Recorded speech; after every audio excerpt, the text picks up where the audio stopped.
And I'm going to look at us as participants. There we go. And I'm going to make you a co-host. Excellent. Okay. Now you're in good shape there. Hello, everyone who is watching this recording and those who might come in. My name is David Cox. I'm over at the library in the Office for Student Learning. And today we're recording and showing a conversation on Tech Spotlight with Professor Hassanalian.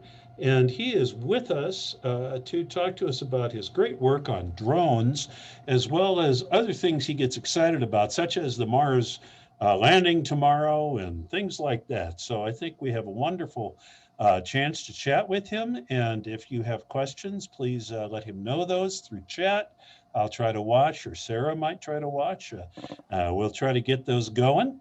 And we've got some people coming on, so that's wonderful. Uh, Professor, why don't you just give us a real tidbit introduction for yourself? Yeah, I know Sure. you're in the mechanical engineering department here at Mexico Tech, and we've talked many times, and you got all sorts of things going on here. So go ahead and uh, tell us all about yourself, real fast. Thank you, Dr. Cox. So I am Mustafa, assistant professor at Mechanical Engineering Department, and my research area is mainly about autonomous system, specifically drones and bioinspiration, biomimetics, that how we can get inspiration from our nature and design some optimized robotic systems. And my focus of my research is mainly space exploration, that how we can explore our outer space environments or other solar bodies like Mars, Venus, Titan. This is something that I will talk more about that today. Wonderful. Yeah, I know you've got all sorts of fun stuff that imitates nature and things like that. And I'm sure that everybody who's here will enjoy that. Why don't you Sure. bring us up to speed on some of the stuff you got going? Great. Thank you so much. I believe that you have my screen. Yes, we do. So my today talk is about biomimetic and bio-inspired drone. The drones, they can be inspired from different types of natural species or organisms that can be applied for varieties of applications. So there are two terminologies here, biomimetic and bioinspiration, which they are totally different. So biomimetics means that we are mimicking nature. So whatever is happening is exactly like nature. So for example, if I design a flapping wing drone, as you can see here, this is like a dragonfly or butterfly. So this is like biomimetic because they are exactly working like those type of insects. But bioinspiration is something that we get inspired from the nature. So for example, if we have a underwater robot, Hmm. like a submarine or UUV, so they are swimming under the water, but they are not like the fish or the killer whales. So this is something that we have inspired. Or for example, airplanes, they have been inspired from the bird. We haven't mimicked the birds, but they have been inspired. So these are the two terminologies that we have. That last semester actually I was teaching a grad and co-listed with the undergrad class, which the name of my class was Biomimetic and Bioinspiration. I had students from 9 different departments. They Wow. were interested in this material. So regarding drone technology, because of the advancement that we have in the design process, in the control, navigation, and guidance methodologies in manufacturing and material power supplies, so we have a varieties of configuration of the drones, as you can see here. So recently, so for example, researchers have been able to control a drone by your brain. So whatever you are thinking, your thoughts will be translated to some code, which will be sent to drones, and you will be able to control the drone by your brain. Wow. Or the endurance is one of the issues that drones they have. So we want to have something that fly for a long time. So this is other example that you will see that there is a ground-based high-power laser beam that it's launched to a drone, and you can have the drones in the sky for whenever you want, just sending energy through the photons from the ground to the sky. So this is one of the paper that I published in 2017, and recently I published another paper in a journal called Progress in Aerospace Science, which we have reviewed all of those categories that we have for drones. So starting from the insect-sized drones that they are like mosquitoes, till the huge UAVs or unmanned aerial vehicle. So here we'll see some of the bio concepts, like the controlling the live insects like beetles and use them as a drone, or using the taxidermy animals or taxidermy birds to make them flyable and fly like a drone. So I don't know, have you seen this flying cat or no? This is there is a story behind this. Talk about that thing. Yeah, so there was a guy in Germany, and he was doing Master of Science in Aerospace Engineering in 2010. And that was the time that drones was a hot topic, specifically the multi-rotors. And his thesis was about multi-rotors or quadcopters that we'll see them in Walmart as well. He had this cat as his pet. So one day, cat hit by a car and passed away. So he was so sad, and he couldn't continue his research. He had a son. They visited a science museum, and that was the place that they saw some taxidermy animals. And the son was 5 years old. He suggested to dad that let's taxidermy our cat so we can keep it forever. And then they did a brainstorming, and they said that, okay, maybe we can integrate those motors to the body and make this our dead body of the cat flyable. So he made an exhibition with the cats called Oliver Copter, and in Germany, and then they did with the ostrich. They made the ostrich flyable, and he actually made a business out of this. And so we included there as one of the concepts that we can have for the drones. And there is something scientific behind this. If a cat jumped from a building with, let's say, 30 meters, they would die. But if they jump from the higher building, let's say 100 meters, they will survive because they have time to open their legs and hand, and like a glider, they can glide. So this is something that their body is enough aerodynamics, and researchers, they have tried to get inspiration from the nature that how they can design some novel drones, which they have the highest efficiency. So drones are they have about 200 applications. So depending on the flight zone or environment they are flying, they can have a specific application. So today, I'm going to show you some of the applications that drones they can have in the space, in the air, as well as under the water. So we'll discuss that more. So here at New Mexico Tech, we are doing, I'm also the advisor of the AIAA Club, which stands for the American Institute of Aeronautics and Astronautics. This is one of the chapter that we have, and one of our design team is actually students that are involved in this club. So this is it was in March of last year. We went to Tampa, Florida. They had an airplane where they were supposed to montage those airplane and assemble it in less than 2 minutes, and then do the flight test. This is a flight test that we did on campus. And in order to show you that about application of drones, I was in advisory committee of students from Imperial College last year, where her project was integrating drones to the fashion. So you may remember or know about the Met Gala event. It's a fashion event in New York, in Manhattan, where the celebrities, they're just walking the red carpet.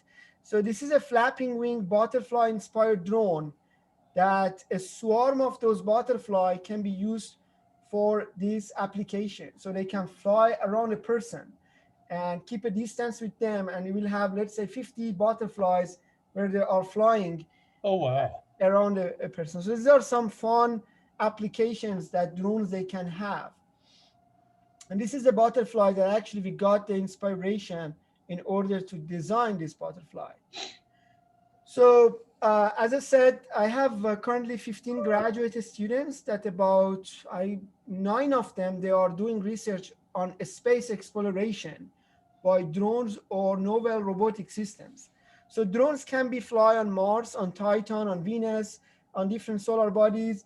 So, but the important things here is that what is going to be an application of those drones, what type of missions they need to do, and how much you know about the atmospheric characteristics of those solar bodies. So one of the projects that I have graduated a master student last summer, it was designing a drone which could fly in extreme condition on Venus. Venus has a very harsh condition, acidic environment, high pressure, high temperature. So the projects that we did, we looked at different types of energy harvesting mechanisms where drones will be able to harness from this extreme condition and fly and endure for a long time on the mid altitude on the Venus. So looking at temperature difference in different elevations, Wow. the amount of the sun radiation that they can receive, as well as the available wind resources that they are there, and harness those as the sources of energy. So the other project that currently one of my other master students, Ms. Mariah Gamil, she's working on that. You know that Titan is the moon of the Saturn. NASA has found that Titan has the oceans of the liquid methane. So Right. these are the liquid methane that we can see here. And the projects that we are doing is that we want to send a drone there to investigate the presence of the life on those hydrocarbon lakes. So NASA is actually is going to send a drone to Titan, which is called Dragonfly. This is a drone that they are going to send in 2026, and it will be there in 2036. And actually, Los Alamos National Lab, they are currently working on nuclear-based propulsion system for this type of drone. So the project that we are doing here at New Mexico Tech is designing a hybrid system which will be able to fly on Titan. It can carry a subsurface system as well and release that subsurface into this liquid methane. And in the same time, the drone will be able to harness energy from 4 different ways. So this drone will be able to land over this ocean of the liquid methane and harness that liquid methane as the sources of this energy. So it will carry some liquid oxygen on board, which will be combined with the liquid methane and will be used as the sources of energy for the drone. So in order to convert the liquid methane to the energy, so this is a system that we have designed in order to convert those type of fuels to the as energy resources for the propulsion system of the drone, as well as for the heating the electronics, because Titan is so cold. And the other areas that you are looking, harnessing energy from the available wind pattern on Titan, as well as the heat fluxes, which is called dynamic soaring and thermal soaring, which birds they are using this type of mechanism to fly unpowered. And these are different approaches that we have looked at in order to have a very high endurance flight on Titan, something that can fly for 100 days, maybe. So that's why you've got to have things separated out too, right? So you can get flame and things like that or propulsion. Yeah, definitely. Yeah. So here, those liquid methane, it will be used just for changing the altitude. So Titan has a very dense atmosphere. It's about 5 times more than Earth. And also on Titan, the gravity is 10% of Earth. So if you Okay. just attach a wing to a body, a human can easily get a lift and fly there. So, but in this case, since we are changing the altitude, those liquid methane will be used, and we'll use the motor once we wanted to go to higher elevations or go to the lower elevations. But dynamic soaring, thermal soaring, they will be used whenever they are available. So we want to develop some machine learning algorithms that drone will know that what sources of energy should be used during their mission. This is another project that we have for Mars exploration. So one of my master's student, Stephen Loco, he's the one that he will graduate this semester, and this is his master thesis. So you may know that NASA has launched a rover with a first drone which would fly on Martian environment, and that we'll see it tomorrow. So Ingenuity is the name of the drone. I actually have seen that drone last year in Orlando in a conference that they brought it there. It's about 1 meter. It's the size of the drone. So Mars has a very thin atmosphere. So it's maybe it's about 100 times less than Earth's. And also the gravity is 30%. So what the projects that we are doing is sending a fixed wing drone where we can have two multi-rotors where they can attach or detach to this fixed UAV. So the concept that my master's student has focused on is the attachment mechanism of this multi-rotor to this mother aircraft, which is flying as a fixed wing concept.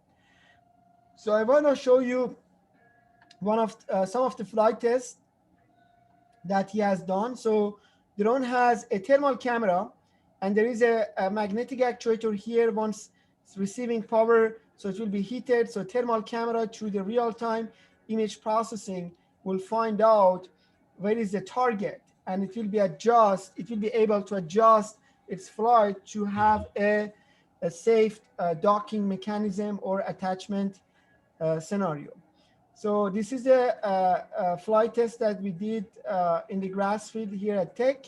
And as you can see, the video has been recorded by another drone, which is flying at the top of this. Right.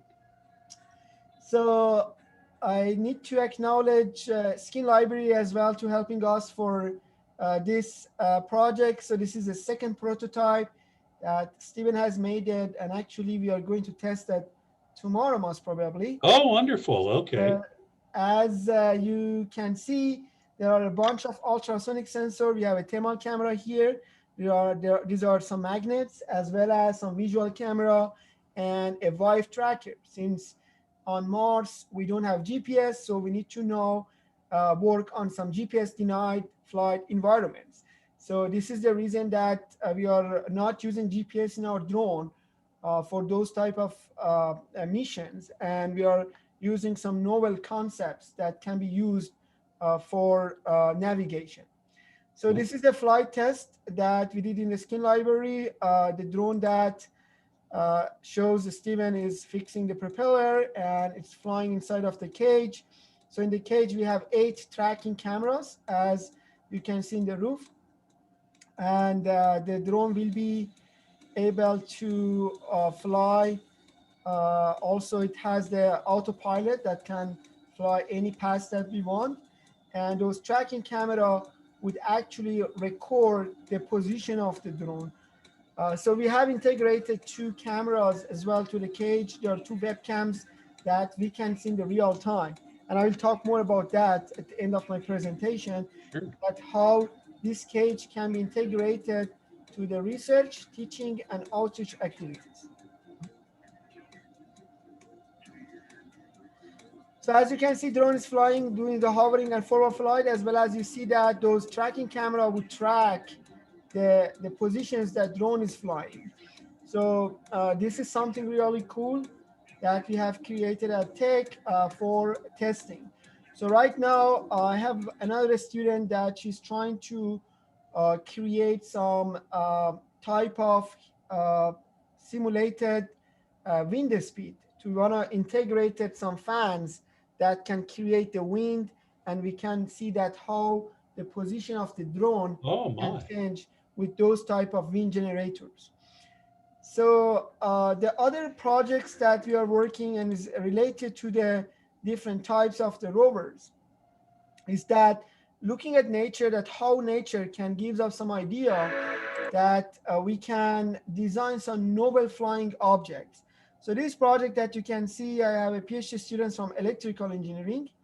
It's Michelle Sherman, that she's working on the Dandelion inspired flying rovers, that they can harness energy from the available winds on Mars and use that for the flight. So this is a way that dandelion seeds are flying, and with the presence of the wind, they will be able to fly up to 100 miles, those dandelion seeds.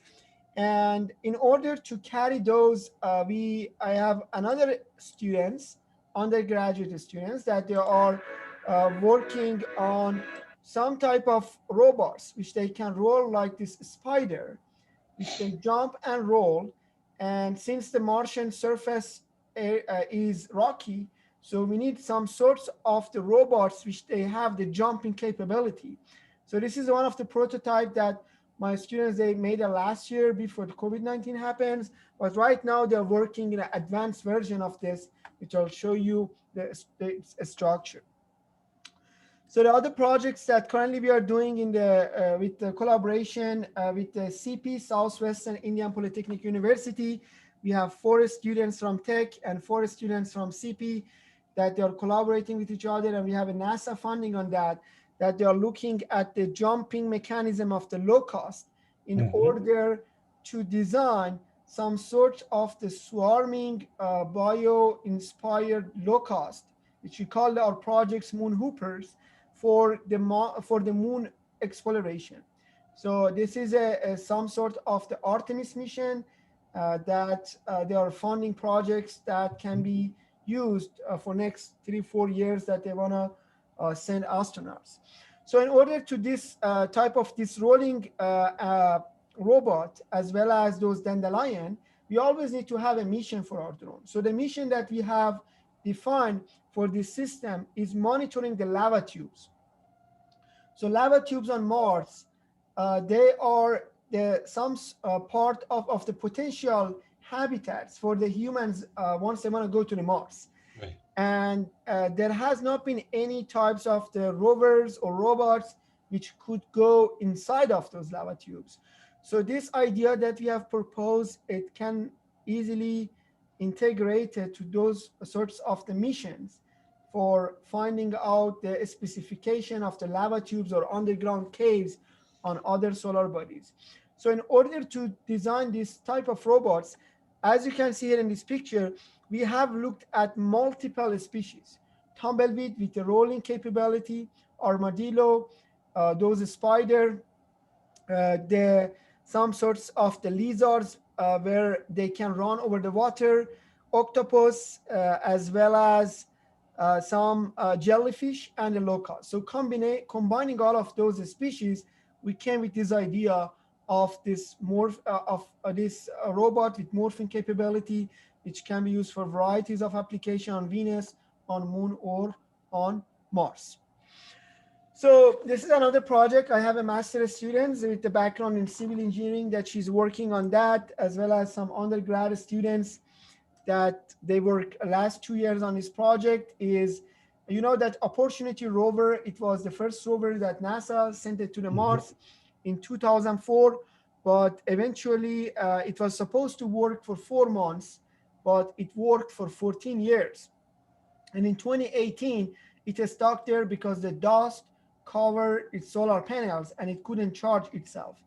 So the project that we did here is we make a mock model of the rover where it has a camera, and that camera is taking picture every 10 seconds.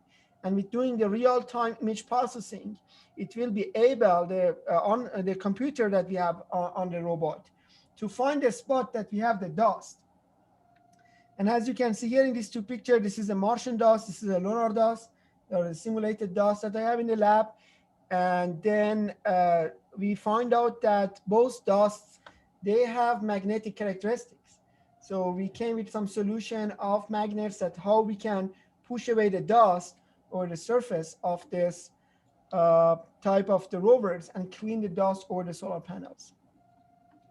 So there is one question that you may have, that how a drone is going to fly on Mars or on Venus. because the gravity is different, pressure is different, temperature is different, the type of the radiation that you're receiving is different.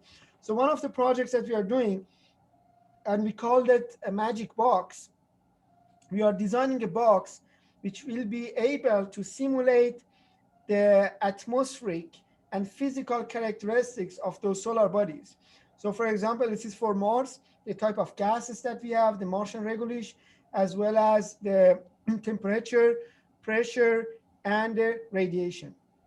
So we want to put a drone inside of this in the static way and see that how the efficiency of our system is changing in the simulated environment. So these are some part of the related projects to the space. And the other project that I have two PhD students, and one of them is graduating this semester from computer science, that they have worked on that, is V formation on the birds. We know that from centuries that birds, in order to save energy, they fly in the V formation. But something that we find out that it can have more effect beside the V formation is the repositioning between the birds. So once birds are flying the V formation, so the birds that they are in the lead position or in the tail positions, they are consuming more energy than the birds at the middle. So what happens in nature, they usually switch their positions. So, but how they are going to do that and how much is helpful, one of the projects that we did in the collaboration with the Rhode Island University's professor in the biological department, that he's working on the Canadian geese for about 55 years, and he's one of the pioneers of this area. We find out that Canadian geese, if they just fly in the V formation, they can go about 2,400 kilometers in a single day. But once you do the calculation, considering their flight speed, considering the numbers that they will make the V flight, our calculation, our modeling showed that they cannot reach up to 1,500 kilometers. So how they can achieve those long distances? And then we try to figure it out that they are replacing. So the leader gets tired, it goes to the mid position where they can take advantage and they have less drag and they can save energy. So this switching mechanism, actually, this is one of the things that in management majors they are teaching, that if you want to collaborate together and learn how to work in a group, learn from Canadian geese, because they manage their energy in order to get to the destination that they want to go. So one more interesting about this is that those birds, some of them they have more power, some of them they are juvenile, some of them they are older, some of them they are sick. So how they can manage? So we are working on some machine learning techniques to train those type of agents to see that what is the optimized way or configuration that they can get during the formation. And we want to apply those into the drones. So since you have the Bosque del Apache here near us, this is one of the videos which I have recorded, and it shows that how these birds, they are making the formation flight, and how one bird is taking the lead during the flight. So you see that this bird, it's going to be the leader of this flock in the echelon formation. So in order to run this type of simulations or study, I mean, we need to do some type of computational study as well as some experimental study. So this is one of the paper that my master students, they have presented in some international conferences here in the United States, where what is the optimum distances between the wings in the V formation. As well as we did some experimental study in the water channels to visualize the flow distribution and how the flow is passing through this V formation. And actually I have integrated this project as a project of one of the classes that I'm teaching this semester, is thermal fluid system in the mechanical engineering department. So this is another example. We are collaborating with Munich Technical University in Germany in order to have the flapping motion in V formation and do some sorts of the simulation to see that how much energy each bird can save during the formation flight. This is another bio-inspired concept. So once we looked at the nature, we see that sometimes animals, they work together. So for example, ants, they will all connected together to make a bridge. Or we have something which is called mutualism, where the flowers and the bees. So bees, they can be fed by the flower seeds, but in the same time, they will disperse the flower seeds. So both are taking advantage. So here, this concept that you can see is showing that how one drone can be converted to 5 smaller drones, and they make a V formation and how they can attach together. So we know that if the drones flying in the V formation, some of them they are saving energy and some of them they have less energy. So if they all fly together, some of them they cannot make the mission because they run out of the energy and they will fail. So what we are planning to do is attaching the drones low power energy to the high power in such a way that both they can take advantage. And in this way, we can have a multi-configuration for our drones that can be applied for varieties of missions. So I showed you that how birds are flying in a V formation. The action, it's clear. One of the other projects that we are doing is on the penguins huddling. So let's watch this video together.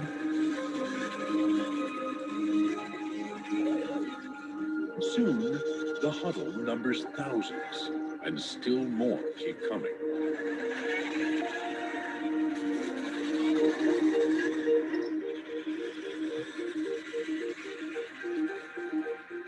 While those on the outside take the brunt of the storm, those on the inside take tiny steps that move the huddle in waves.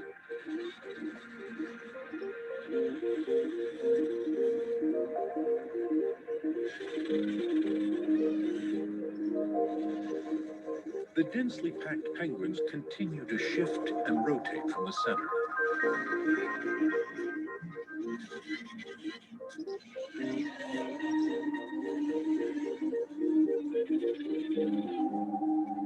By keeping constantly on the move, no penguin is left permanently out in the cold. So one of the projects that my other master student, she's working on that is modeling this type of behaviors, because penguins, they will create a wave. They have some sorts of vibration in their motion. And in the same time, they will rotate in order to save more energy. So they want that in the exterior part of the huddle, they go to the inside because they have been exposed to the high speed wind and the cold temperature.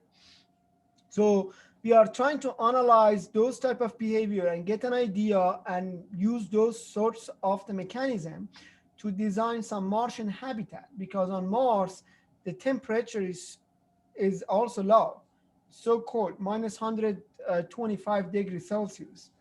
So this is something that we are looking at, as well as for organizing the solar panels on solar farms, that how they can harness as much as possible energy.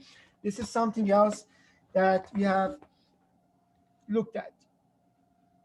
So birds have different coloration, and one of the interesting things about the multidisciplinary research areas is that if you have a team with students with different backgrounds, so you may have different perspective regarding something which is happening in nature. So for example, if you look at the birds, there are some birds, birds have different colors. If you ask a biologist why birds have different colors, so they may answer that they want to attract mate, or they want to camouflage, they want to escape from predator. So this is from the biological perspective. Since we are at New Mexico, if we are in the summer, and if I have a black t-shirt, and if I go outside, I feel more hot. If I have a white t-shirt, I feel more cold. So the same happening on some species of birds, where the top part of their body, of their wings is black, and the bottom side is white. And the same happening in aquatic animals, like killer whales, dusky dolphin, penguins, they have a black and white pattern. So what happened actually here, which I want to show you here, so these albatrosses, they don't flap, they're just harnessing energy from the sheer wind over the ocean, and they will just do the dynamic soaring. And as you can see here, the black portion is absorbing heat. So that would change the flow pattern around the wing, and it makes the air at the top of the wing less dense. So that would help the birds to get extra lift as well as they have a drag reduction. So one of the project that one of my RU students from Michigan in summer 2019 she did is that we got two feeders, one black and one white, and we find out that once you expose them to a simulated sun radiation, there is a 25 degrees Celsius difference between the black and the white color. So then we build some airfoils and some wings, and we put them in the wind tunnel, and we find out that the flight efficiency, which is lift to drag, it can be improved 50%. So now if you can imagine that if you have just paint the airplanes black at the top and the bottoms are white, you can save 50% energy. So this is something that depends on the regime of the flow, the size of the airplanes is going to be different, but definitely would improve the efficiency in the lower sizes. Another example that I have another master student from MSc program, which we are have a collaborator from University of Georgia, a biologist, that we are working on the monarch butterflies. So those butterflies, they again in the literature saying the ones that they have a darker color, they can fly further than the ones that they have the lighter color. And then those black spots actually is doing the same as you see in the killer whales or on albatrosses. So right now we have presented a paper and we are working on some experimental studies. So we are going to receive some samples of monarch, and it's something interesting about them. If you put them in the refrigerator, they just hibernate themselves, and then you can take them out after a month, give them some water and sugar, and they can fly again. They are actually passing through Socorros as well, those migratory monarch. So the main objective of here is we want to increase the flight endurance of the drones with creating the heated boundary layer. This is another project has been done by middle school students from Socorro Middle School, Charter School. Anna Zagrai, that she has presented two papers, one in AIAA proportion conference, as well as another conference here in Albuquerque, and she has currently a journal paper under review. And what we did here, we went to the biopark in Albuquerque, and there are 21 penguins there with 3 different species. And here we explained that how the black color at the back, in dorsal, it helps the penguins to save more energy once they are swimming under the water. So our analysis experimental study that we did with thermal imaging, as you can see here in these pictures, and in our simulation, there is about 34% drag reduction in the time that penguins they are swimming. And this is the time that they can receive more sun radiation. So this is the time that, because they are consuming more energy once they're in the water, because they are looking for food. This is another bio-inspired concept, is that drones, one of the applications that drones they can have is monitoring the solar farms. But if you use the multi-rotors, we cannot fly them more than 20 minutes because they will be ran out of the charge. So what it has inspired from the nature, there is a phenomenon happening by some birds like eagles, which is called thermal soaring. The birds, they don't flap, they just take advantage from the thermal lift or heat fluxes or the change of the layer temperature in the layers of the air. So 20% of the sun radiation which is received by the solar farm, usually it's reflected to the sky. So what we will do here, we want to design a drone which can harness those thermal lift or heat fluxes over the solar farm and fly for 6 or up to 10 hours for monitoring the solar panels. This has been another project. We want to do some experimental study with the new parking lots that here, and we have a bunch of solar panels. So we want to test this one experimentally there as well. So the other project that one of my undergraduate students is working, Brendan, and he will be my direct PhD student next semester, is designing some amphibious systems or hybrid systems. So we have some birds which they can dive into the water, or flying fish, or manta rays. So here, the capstone projects that we have is some drones which they can fly. They can carry some underwater robots, and they can release them into the water and grab them again. And we want to have a self-sustainable system for ocean monitoring and marine monitoring. So in order to design this type of stations, which they can be as charging station, we are looking at the water lilies, which they can be found in Amazon rivers. And this is something that we want to have solar panels for charging, as well as different ways of the energy harvesting from the water waves and the other phenomena that we have in the marine environment. Ground effects is another topic that we are looking at. There are some species of birds, in order to save energy, they fly so close to the surface of the water, like shearwaters or pelicans. And so research shows that once you're reducing your distance with the water surface, they can take advantage from the ground effect. So they can carry more payload, or they can save more energy. And this is other ways of energy harvesting mechanism that we are using for this drone.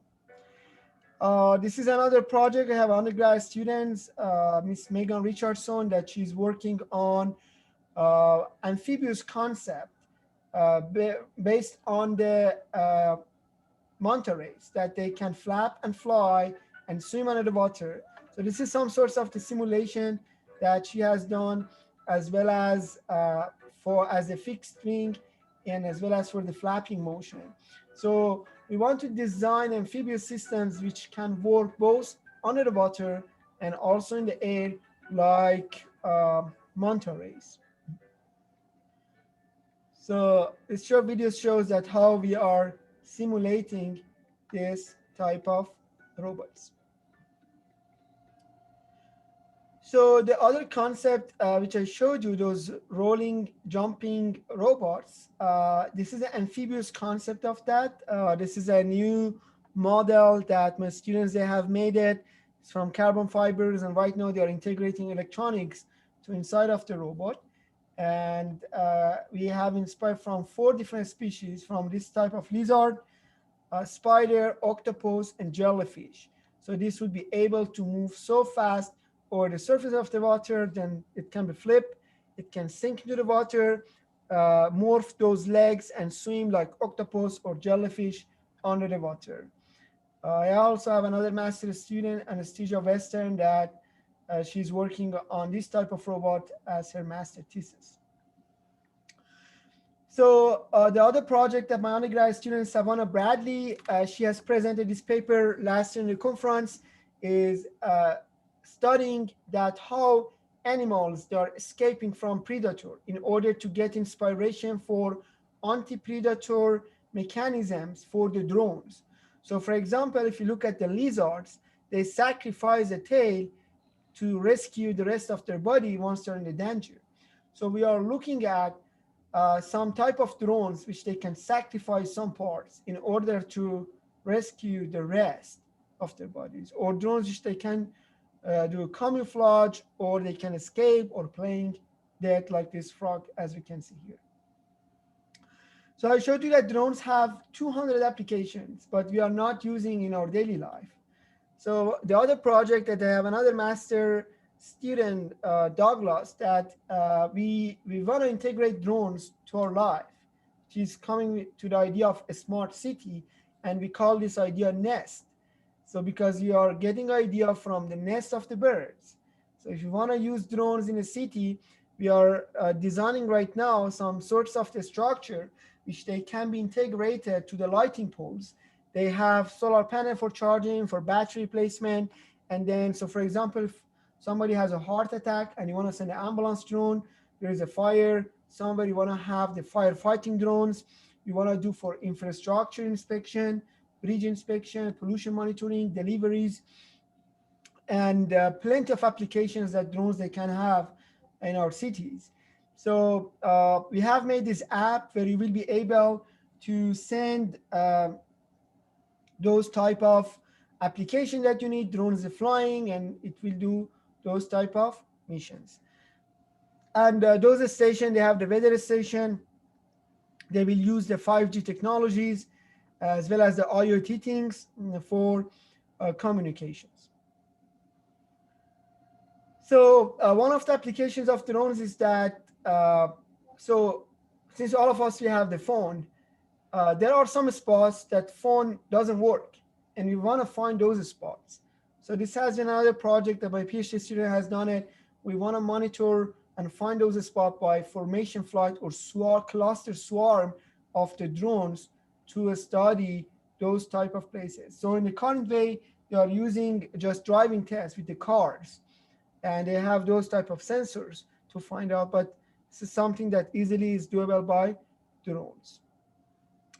And the other project that I'm collaborating with my colleague, Dr. Arvin, and a company in Alamogordo, we want to integrate the drones into the airports for aircraft inspection, for health monitoring, and this is other applications that drones they can have. So if you go to airports, it takes 2 hours to make the airplane ready for flight because they need to do the inspection.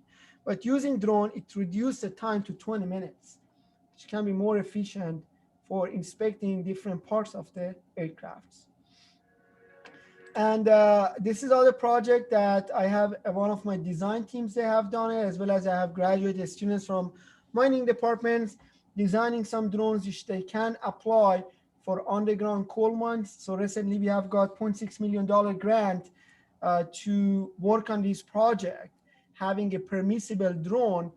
I mean, collaboration with Dr. Roganchi from Mineral Engineering Department, that drones would be safe and permissible, which can fly in underground coal mines for inspection safety. So this shows that the full time lapse of manufacturing of these drones that students at mechanical engineering departments, they have built it. And currently they are trying to change the source of the application for COVID-19. So right now they have 8 students, undergrads, that they are making this drone with the real-time image processing and thermal camera. Since they have it has a cage, we can deploy them in Walmarts or in airports where, I mean, there's more populations there. And those drones are safe. They can monitor the people with the symptoms. So for example, if somebody has fever, through that real-time image processing, they can find out who has fever, who is coughing, and monitor those type of symptoms, and also other drones that can be used for disinfections. This is we call COVID-19 drone that we are going to test this spherical drone in that drone cage that we have in the skin library soon as well, Dr. Cox. So I showed you the flying cat. So one of the projects I'm collaborating with University of Davis, and I have undergrad students from there that she's working with me on that project, is that in United States, every year, 13 million birds, they just die. Yep. And their bodies are absorbed to nature.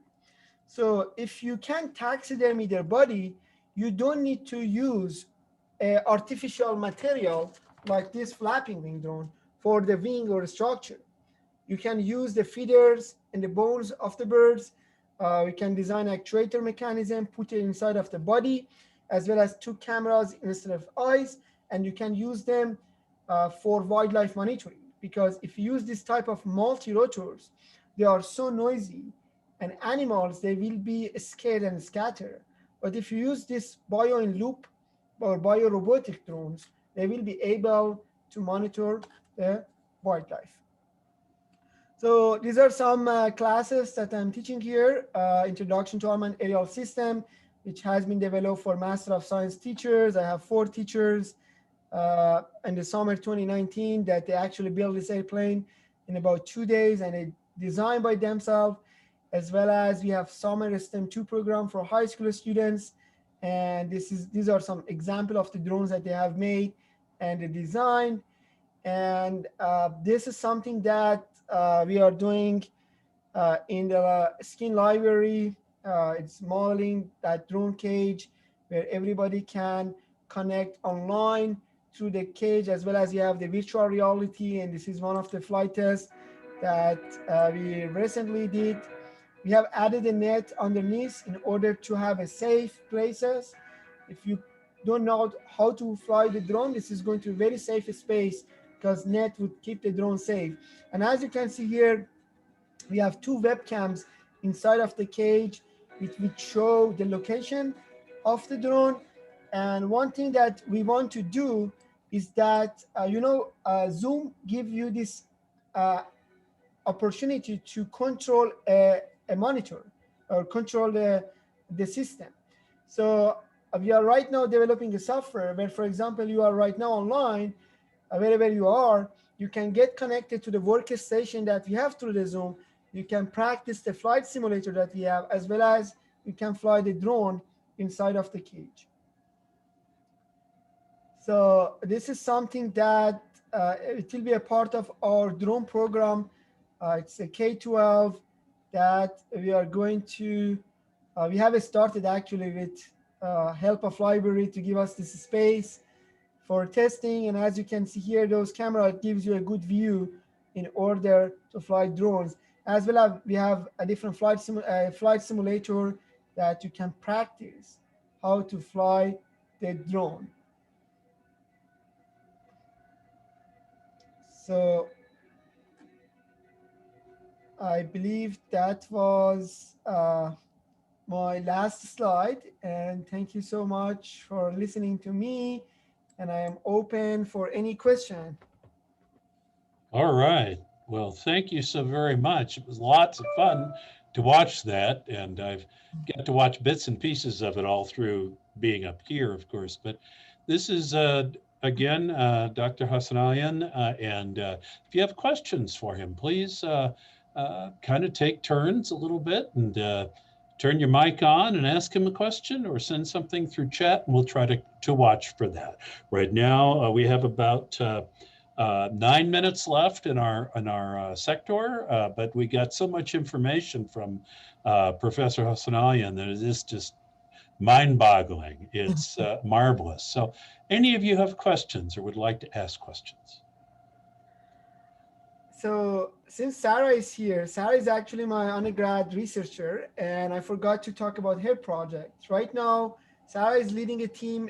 We are in collaboration with the IRS Pascal that we are designing a drone which they can dig into the ice and snow in Antarctica to place the seismology sensors into the ground. Oh my. So, we actually had a meeting today and we have got a very good idea, and most probably by the end of the semester, we have that type of drone with the digging capability through the laser.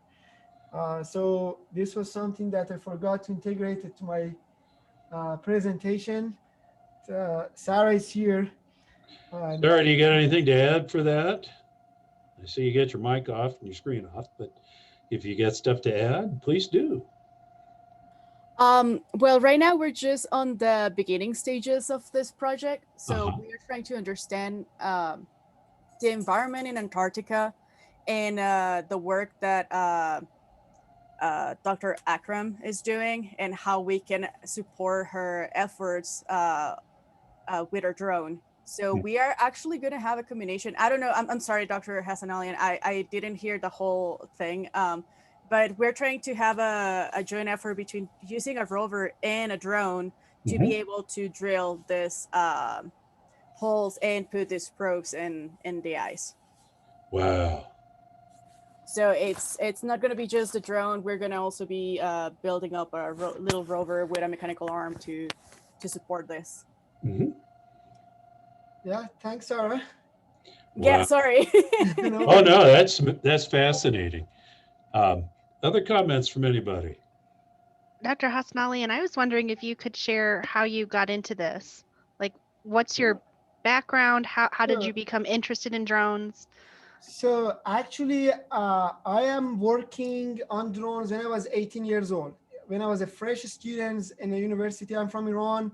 I did my undergrad and first master there, and I have been involved with these things. It's almost maybe I can say 12 years on this area. And I came to United States in September 2015.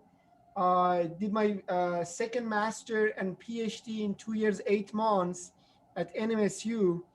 And I graduated in summer 2018. And this is my third year at New Mexico Tech. So one thing that I have tried to do is involving undergraduate students to this area. And currently I have about 50 undergrad students that are in my team.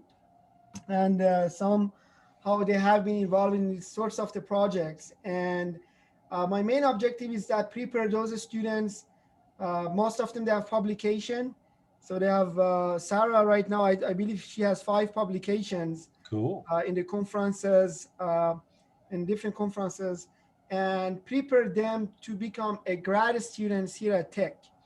So involving undergrad into the research, helping them to have publication, as well as it opens a lots of doors for them to apply for them a lots of grants that are for undergrad, as well as for graduate school. There are NSF graduate fellowships. NASA has some sorts of the funding for undergrads, which they wanted to do graduate students. And once they learn about research, it makes the grad school much, much easier. So I have students from fresh with different majors. I think I have students from 5, 6 more different departments here at Tech that are involved in this research because it's a multi and interdisciplinary research. And yeah, so You're just thrilled about it. Oh, yeah. Other questions from anyone?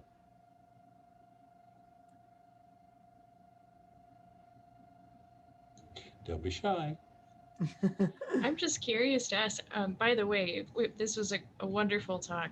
I really enjoyed learning about everything that you're doing and that the students are doing. I just learned recently about the Mars helicopter that's supposed to land tomorrow. exactly. Are you involved in that in any way? So actually, I have not been involved on that, but I have a friend in the JPL NASA that he had. I'm coordinating our graduate seminar here in our department. So one of my friends that he was working with me when I was undergrad. So now he's working JPL and he has been a part of this project. He actually had a talk for us last Thursday for our grad student. But I have seen that drone in the conference.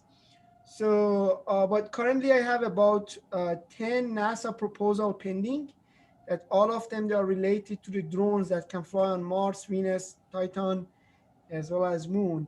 So, but definitely that drone, Mars, we are dealing with a very low density and it's so hard to fly. The design process of that helicopter, it has been complicated. I actually have met the program manager of this project in one of the conferences where he was presenting. It has been lots of challenges, specifically aerodynamic analysis and design a propeller for that drone. And that drone is flying for just 90 seconds.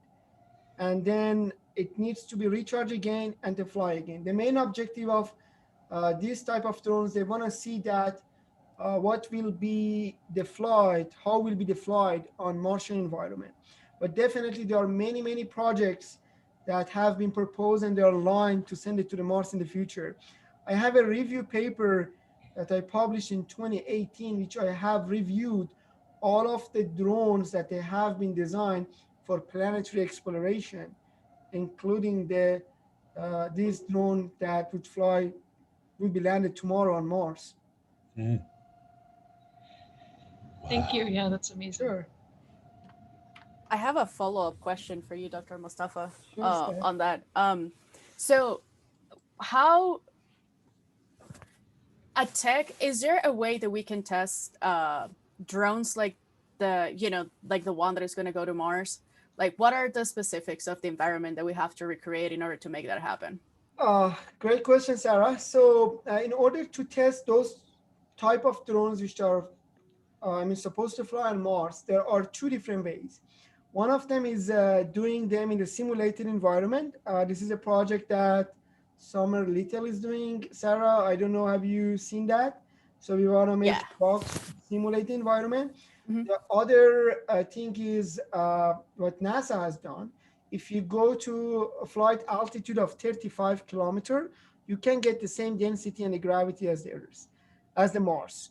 So what they usually do, they send a drone with a balloon to the very, very out of atmosphere, where they can test it there to see that how the aerodynamic efficiency is changing or how your drone is performing. So it's possible. Definitely is possible, yeah. Would it be possible to also do like a vacuum chamber in order to test those, or not? Yeah, definitely. So the box that currently we are designing right now, and most probably next semester we're going to build it, we are using the vacuum chamber, but we need to have the CO2 or dry ice there, because the 95%, if I be right, of the atmosphere of Mars is CO2. So to create the same density that's in Mars, it's easily doable to do it in a confined space and see that, for example, how the efficiency of the flapping drone can change in that simulated environment. But on Mars, one of the big issues is the radiation. So the UV light is so destructive for the materials that you're using. So it's so important what type of materials you are using on Mars. So some sorts of the composite or metal composites that they can survive in those extreme conditions. Would Mars Regolith pose like another challenge? Definitely. Since you asked this question, let me show you. This is the Mars Regulus. I actually have a sample of that. Nice. Here, have some Mars soil. So yeah, Mars Regulus is one of the issues that different types of robots will be dealing. And I know, Sarah, you also worked on the lunar dust or Artemis mission. Sarah, Dr. Cox was leading a team here, I think 15 students from 4 different universities. They have a paper on the review, which they hear back next week, that how they can mitigate the dust from the boots of the astronauts. So that was a great idea, and most probably will present it in the conference.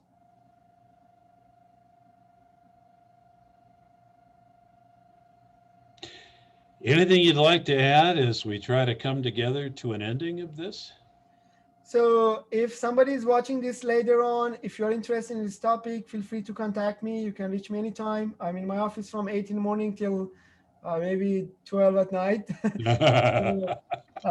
Feel free to reach me if this topic interests you, and I can meet you and maybe we can work together. Well, it's wonderful that you were part of this program we have for Tech Spotlight. We're going to have it up on our, I think, our YouTube channel, as well as links to it so that people can come on and look at it and be able to view it from time to time. So we thank you for your time here, and thank you to all who were in attendance. And we're going to bid you adieu, and hope you all have a great evening, since that's what we're moving into here at this time. And thank you once again, Dr. Hassanalian. It was just marvelous. Dr. Kaz, for having me. Oh, you bet. Thank you very much. It was great. Thank you. Sarah. Thanks so much. Thank you. Y'all take care, and we'll stop the recording and see y'all later. See you. Have a great day. Okay.